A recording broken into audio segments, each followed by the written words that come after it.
Rec League Podcast. Tell your friends, tell your neighbors, tell your family, tell your haters. Available on Anchor, Spotify, Google Podcasts, Radio Public, Podchaser, Pocket Cast, Breaker, and Stitcher. At Rec League Podcast on Facebook, on YouTube, on Instagram, at Rec League Pod on Twitter. Episode 61 coming soon. Yo, whether you watching this from Facebook, Twitter, click the link in my Instagram or YouTube itself. What up, world? So I just watched Peter Rabbit 2, The Runaway. It stars the voices and live action of the voices and the actual people of and the voices of James Corden, Rose Byrne, Donald Gleason, David Oyelowo, Margot Robbie, Elizabeth Debicki, Amy Horn, and Lenny James. And it is directed by Will Gluck, who directed the first Peter Rabbit movie. And I believe, off top of my head, I did no research, but off top of my head, I believe he directed Friends with Benefits and Easy A. I might be wrong. You got Rose Byrne and Donald Gleason. They are growing as a couple.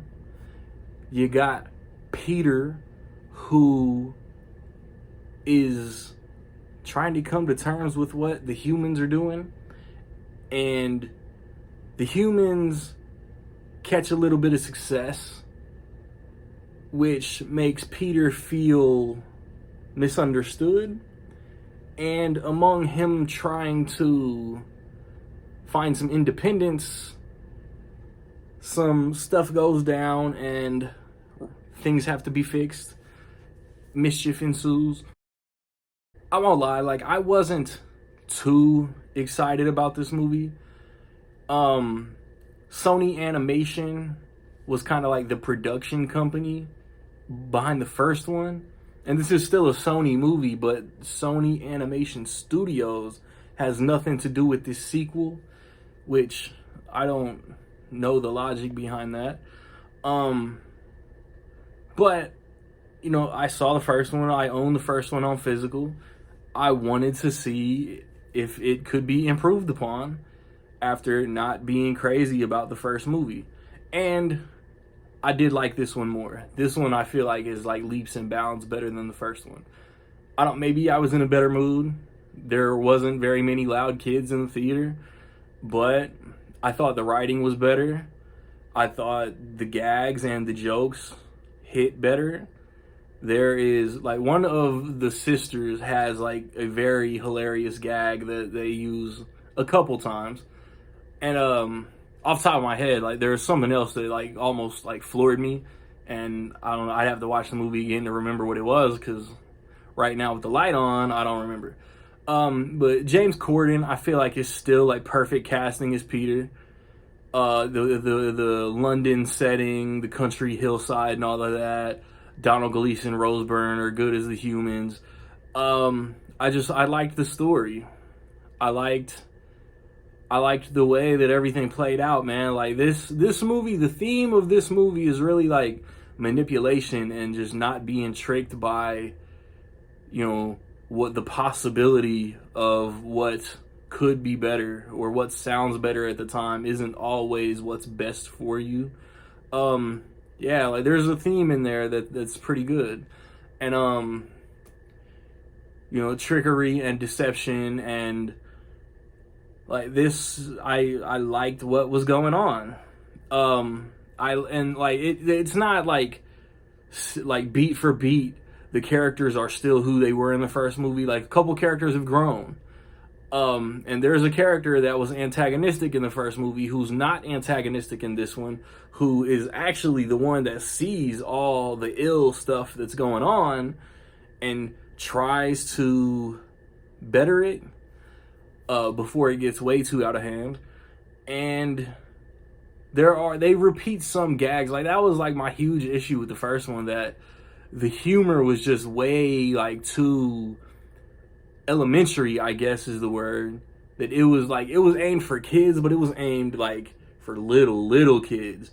The writing and the jokes in this movie kind of seem like hey, like let's be somewhat clever. Like kids are smart enough to get clever humor, and I liked it better. Like I am kind of impressed at how much, or surprised at how much I enjoyed this sequel. Especially with James Corden. Like I'm getting like James Corden overkill. Like he's everywhere now. But yeah, man, like I think maybe towards the end it started to wear on me a little. Like the jokes didn't really hit as much in the third act, but that's when they're trying to like put the bow on, fix the problems, and it was focused more on the resolution and fixing the conflict more than it was trying to be funny.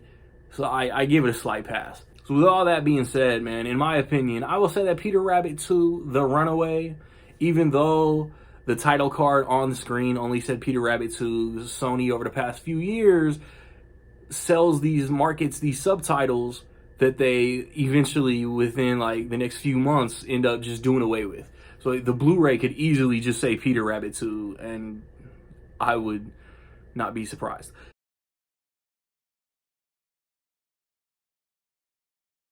But in my opinion, Peter Rabbit 2 is almost dope.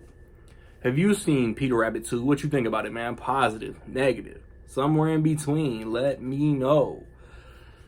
I have recently posted reviews for Spirit Untamed, for Cruella, for Justice Society, World War II, for A Quiet Place Part 2, Spiral from the Book of Saw, for Those Who Wish Me Dead.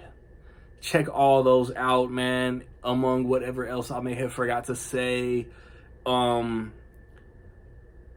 the next day or two, I want to watch and review Infinite on Paramount Plus and Wish Dragon on Netflix.